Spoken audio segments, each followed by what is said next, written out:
평안한데 열정적인 인생의 복을 살아가시길 소망합니다. 요즘 어떠십니까? 젊은 날에 비하면 좀 평안한 시간을 보내십니까? 여러분, 그러면 조금 더 뜨거워져야 됩니다. 그때보다.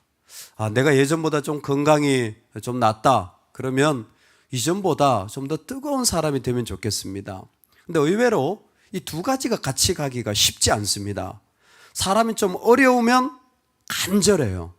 근데 좀 덜 어려우면 좀 덜 간절해져요. 평안하면 의외로 오히려 좀 식어져서 뭔가 자꾸 맛이 없어지고 문제가 생겨요. 근데 또 문제가 많아지면 또 점점 또 이게 뜨거워지는 게 사사기의 패턴 아닙니까? 근데 오늘 우리가 만난 시편은 정말 놀랍습니다. 사실 뭐 그렇게 특별하게 어려울 것도 없는 그냥 일상을 살아갈 수 있는, 아니 오히려 그 가운데 예전보다는 훨씬 풍족해진 그런 삶임에도 불구하고 열정적인 그 한 사람을 만나게 되어지는 것입니다. 여러분, 이 땅에서 사람을 만날 때 좀 비관적인 사람이 있죠. 비관적인 사람은 좀 가능하면 피하시기 바랍니다. 자꾸 그런 말을 들으면요, 마음이 말라요. 비관적인 사람은 하다못해 나중에는 염려만 계속 얘기해요. 그러면 자식이라도 병들어요. 자꾸 그런 부모님은 피하는 게 좋아요. 가능하면 가까이 가지 않는 게 좋습니다. 긍정적인 사람은 참 위로가 됩니다. 뭔 말을 해도 같이 하니까 기분이 좋아요. 근데 여러분, 복음의 사람은요, 십자가의 사람이에요. 긍정적인 사람과 다른 차이가 있습니다. 그게 뭐냐면, 긍정적인 사람들은 거절받고 버림받으면 일어서질 못해요. 거기에는 긍정성이 없기 때문입니다. 근데 십자가의 사람은 버림당해도 기뻐할 수가 있습니다. 십자가의 사람은 거절당해도 그 가운데 즐거움이 빼앗기지 않습니다. 왜냐하면 처음부터 자신을 구하지 않고 하나님을 구했던 사람이기 때문입니다. 십자가의 가치는 절대적으로 하늘에 있습니다. 그래서 우리가 기도하고 엎드리는 것이 중요한 것이, 나를 어떤 사람으로 세워가고 있느냐 지금 가만히 보면 되는 겁니다. 내가 지금 어디에서 씨름하고 있는지를 살필 필요가 있는 것이죠. 한 사람이 살아가는 삶의 여정에 좀 부정적이고 또 긍정적이고 또 하나님이 기뻐하는 십자가의 자리로 세우신다면, 오늘 한 사람이 어려움의 시간을 겪게 됩니다. 다윗이죠. 그는 왕으로 세움을 받는, 그 기름 부음 받는 그 순간부터 어떻게 보면 어려움의 시간을 한 10여 년 동안 계속 보내게 되죠. 쫓겨다니게 되고 미움당하고 막 죽이려고 들고 창을 던지고, 그리고 끊임없는 모함에 휩싸이고, 얼마나 그 인생이 피곤했는지 나중에는 미친 척까지 하면서 살아남아야 되는 그런 인생이었습니다. 정말 뭐 하나 없죠. 그런 인생의 삶의 자리에 옆에 붙어있던 사람들은, 저는 다윗을 생각하면 참 쉽지 않았겠다. 동굴에 찾아든 사람들이 다 어떤 사람입니까? 환난당한 자, 다 무너진 자, 억울한 자들, 뭐예요?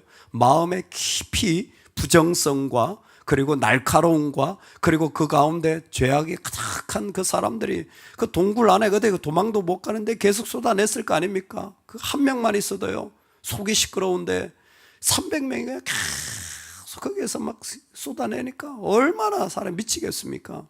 그런데도 불구하고 그 속에서 끊임없이 믿음의 자리를 지켜갔던 것이죠. 그리고 왕이 되었습니다. 원래 왕으로 기운받아 바로 왕이 됐어야 됐는데 하나님이 이상하게 긴 시간을 가지게 했어요. 그리고 왕이 되었어요. 이제는 자신에게 막 어렵다, 힘들다 막 이렇게 말할 사람, 말 한마디면 다 떠날 수 있고, 자기가 하고 싶은 일이란 뭐든지 할 수 있고, 이제 예전에 하지 못했던 좀 여유도 또 즐거움도 가질 수 있는 시간입니다. 그런데 다윗 자신도 다윗을 바라보는 그 아들의 마음에도 한 가지밖에 안 보여요. 다윗은 뜨거워요. 왕이 되었는데 열정적입니다. 그 마음에 떠나지 않는 근심이 있었다 그랬어요. 여호와여 다윗을 위하여 그의 모든 겸손을 기억하소서.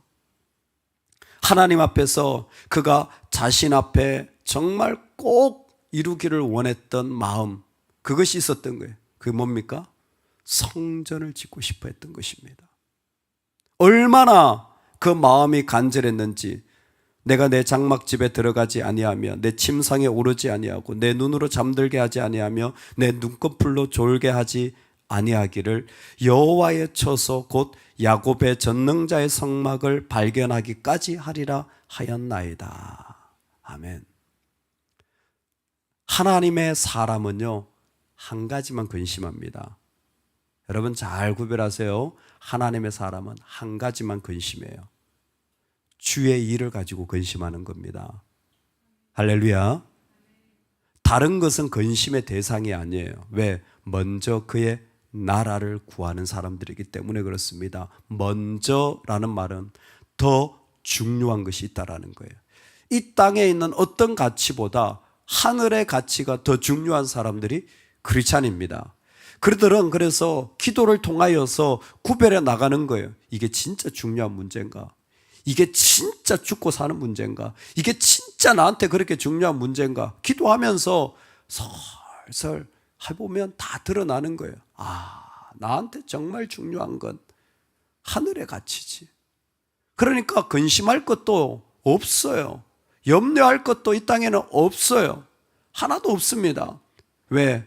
그것은 다 하나님 주시니까. 근데 끊이지 않는 마음 하나가 뭐냐면 주의 일을 향한 그 근심이에요. 잠들 수도, 침상에 갈 수도, 눈꺼풀을 내릴 수도 없는 그 간절한 마음이 그 속에서 계속 다윗의 마음에 일어나는 거예요. 그러니까 그 마음이 뜨겁습니다.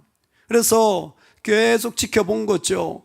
하나님의 법궤가 사실은 엘리 제사장이 블레셋과 전투하면서 빼앗겼잖아요. 근데 신기한 게 그 가드나 그 에그론이나 법궤가 계속 블레셋에서 돌아다니는데 말이죠. 그때 가기만 하면 막 독종이 일어나가지고 그 있는 그 피해를 보고 블레셋 최고의 신인 다곤 신이 말이죠. 그 신전에 넣어놨는데 그 신이 그냥 엎드려가지고 절하고 있고 막 이런 일이 일어난 거예요. 신이 절한다라는 것은 옛날의 전쟁은 신들의 전쟁이었잖아요. 우리가 패배했습니다라는. 아니 우리가 전쟁에 이겼는데 자꾸 신이 절하고 사람들이 병에 걸리고 이런 일이 계속 일어나니까 할 수 없이 블레셋이 법궤를 보내잖아요. 그래서 기럇야이름으로 갔다가 거기에서 다윗이 딱 보고 법궤를 가져와야지. 가져오다가 우사가 이게 죽는 걸 보고 소가 뛰는. 아이고 놀래라. 법궤 무섭다. 오베데돔의 집에 넣었더니 오베데돔이 막 복을 받는 걸 보고 다시 법궤를 가져오려고. 그때 막 춤을 추고 막 즐거워하면서 그 예루살렘에 가지고 오게 됩니다. 그 모든 일들이 뭡니까? 다윗이 그렇게 꿈꿨던 한 가지인 거예요. 그 마음에 잠도 잘 수 없을 정도로 소망하였던 한 가지가 주의 일을 향한 간절한 마음이었던 거예요. 하나님의 영광과 임재를 이 땅에 드러내고자 했던 그 마음을 그 가운데 계속해서 나아가는 것입니다. 여러분, 주의 백성은 주의 일을 하는 게 최고의 은혜입니다. 주의 백성은 주의 일을 하는 게 최고의 은혜예요. 시대 따라 말씀이 바뀌어요. 아세요? 시대 따라 말씀이 바뀌어요. 요즘은 이런 얘기하면 안 좋아합니다. 무슨 최고의 은혜가 주의 일을 하는 거야. 최고의 은혜가 여행 가고 누리는 거지. 최고의 은혜가 무슨 주의 일을 하는 거야. 노년 그냥 평안하게 보내는 거지. 요즘은 이런 시대입니다. 이런 메시지를 전하면 제 어릴 때 이렇게 신앙생활 했던 느낌이 나요. 근데 성경이 그래요.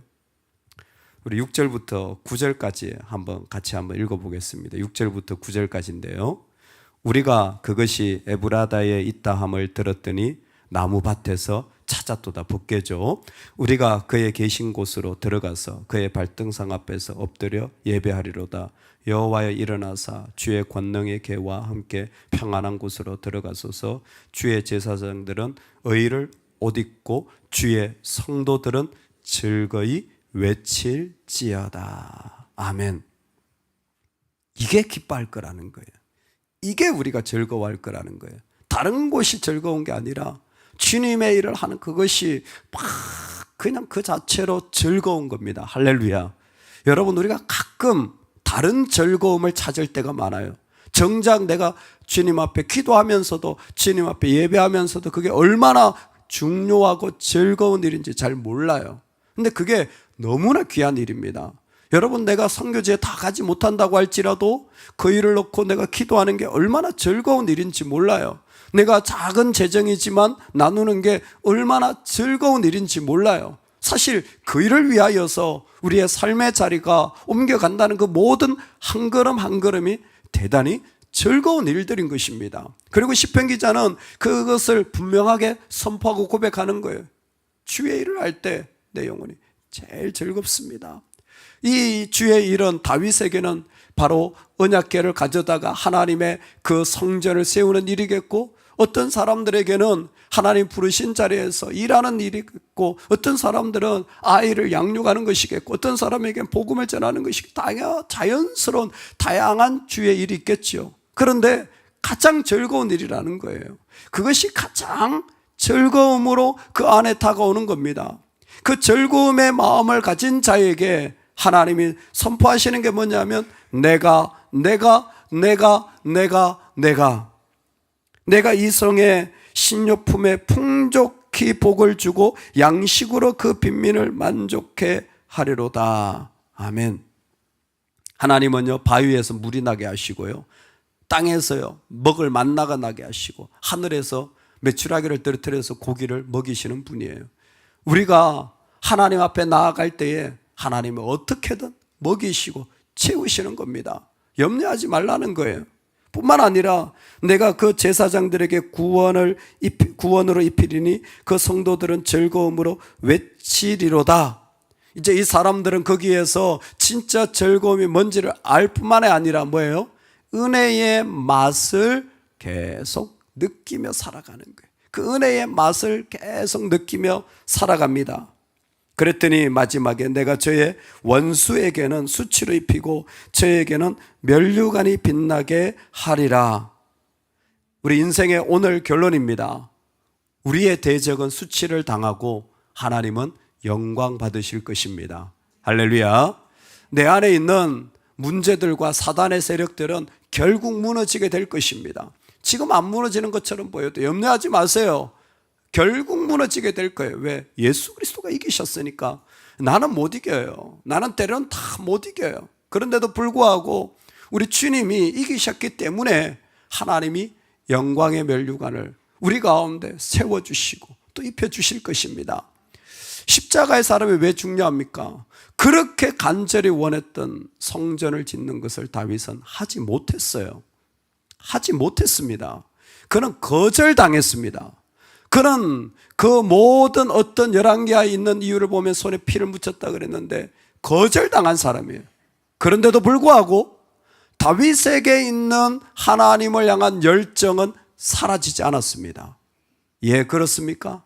제가 못하면 나무라도 갖다 놓겠습니다. 할렐루야. 내가 못한다면 배라도 준비해 놓겠습니다. 제가 못한다면 어떻게 그 무엇라도 할 수 있는 일을 찾아 또다시 그 자리에 가겠습니다. 얼마나 마음이 속상하겠습니까? 아니요. 십자가의 사람은 그런 거 없어요. 내 안에 하나님이 주신 자리를 또 발견하고 또 발견해 나가는 것만으로도 감사하고 영광스러운 거예요. 여러분, 오늘 이런 은혜가 있으면 좋겠습니다. 내가 좀 일을 평안히 할 수 있고 내 삶이 좀 평안히 있을 때 더 열정적인 사람 말이에요. 오히려 그 쉽지 않은 왕의 자리에서 하나님을 향하여서 얼마나 더 열정적으로 드렸던, 정말 이런 한 사람이 이 땅에 오늘 우리가 되기를 주의 이름으로 축원합니다. 아멘. 우리 같이 한번